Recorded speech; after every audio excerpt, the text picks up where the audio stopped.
నాలుగైతే operate చేయొచ్చు. మనం operate చేస్తే మ్యాక్సిమం డిశ్చార్జ్ ఎంత ఉంటుంది అంటే మనకి ఇప్పుడు 67 పాయింట్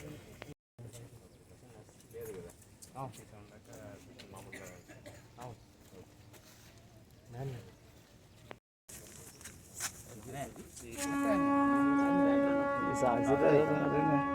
మొక్కలు గట్టికండి రా బాబు, వెనకాల పెట్టండి.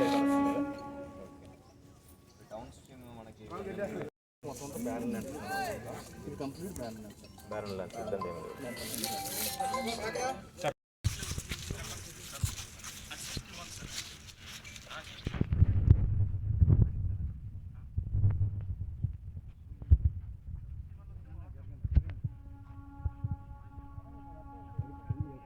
పడ్డదనుకో ఫోను కుప్పలు కూడా పడ్డది.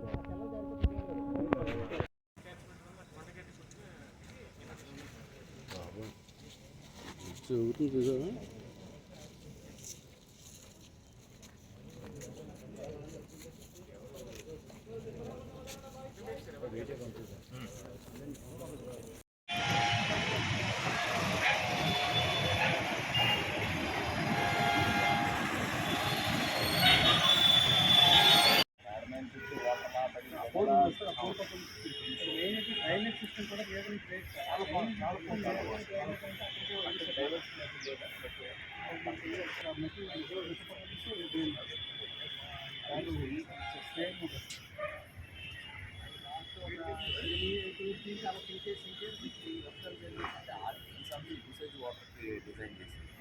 రెయిన్ వాటర్ ఇలాంటి చేసేది.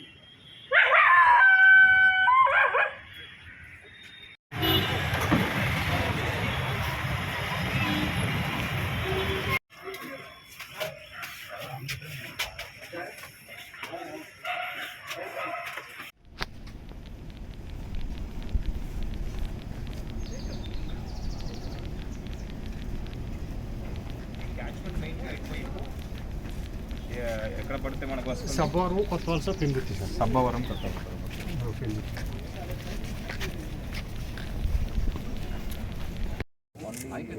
రైతాంగం ఏమో మంచి ఇల్లు మోట్లో కొద్దిగా ఉన్నది. ఇల్లులే కాస్త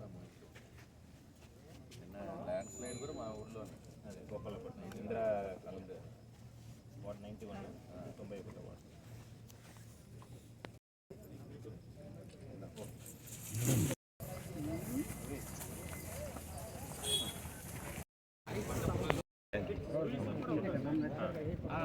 కనపడుతున్న వెల్ ఉంది కదా సార్ అక్కడ. ఈరోజు విశాఖపట్నం జిల్లా పెండురుతి మండలం మేఘాద్రిగడ్డ రిజర్వాయర్కి రావడం జరిగింది. ఇక్కడ ప్రస్తుతానికి నీళ్ళు 57.4 అడుగులు ఉంది ప్రజెంట్. ఫుల్ రిజర్వాయర్ లెవెల్ అయితే 61 ఫీట్ అండి. ప్రస్తుతానికి క్యాచ్మెంట్ ఏరియాస్లో వర్షం లేదు కాబట్టి ఎటువంటి ఇబ్బంది లేదు. అండ్ మన గేట్స్ కూడా అన్ని అవుట్ ఆఫ్ 6 గేట్స్ మనం అప్రమత్తంగా ఉన్నాము. 4 gates can be immediately operated. దాని ద్వారా నీళ్ళని కింద ప్రాంతానికి వదలడానికి వీలుగా ఇరిగేషన్ శాఖ కానీ, పోలీస్ శాఖ కానీ, రెవెన్యూ శాఖ కానీ సిద్ధంగా ఉన్నారు. ప్రస్తుతానికి పై ప్రాంతంలో వరద లేదు కాబట్టి, వర్షం లేదు కాబట్టి ఎటువంటి ఇబ్బంది లేదు. అండ్ డ్రింకింగ్ వాటర్ పర్పస్ కోసం మనం పూర్తి స్థాయిలో ఇప్పుడు నింపుకుంటున్నాము. ఈ రాబోయే కాలంలో మంచినీరు సరఫరాకి ఇది తప్పకుండా పనికి వస్తుంది. ఒక రిక్వెస్ట్ ఏంటంటే, ఇక్కడ విజిటర్స్ అందరూ కూడా ఎవరు రావద్దని, ఇక్కడ ఈ ప్రాంతంలో స్విమ్మింగ్కి వెంచర్ కావద్దని ఈ సందర్భంగా తెలియజేస్తున్నాను. ఎందుకంటే వాటర్ లెవెల్ ఎక్కువ ఉంది కాబట్టి ప్రమాదం జరిగే అవకాశం ఉంది కాబట్టి చిన్నపిల్లలు కానీ, పెద్దలు కానీ ఈ వర్షాకాలంలో ఈత కోసం ఈ రిజర్వాయర్కి రావద్దని ఈ సందర్భంగా అందరికీ తెలియజేస్తున్నాను.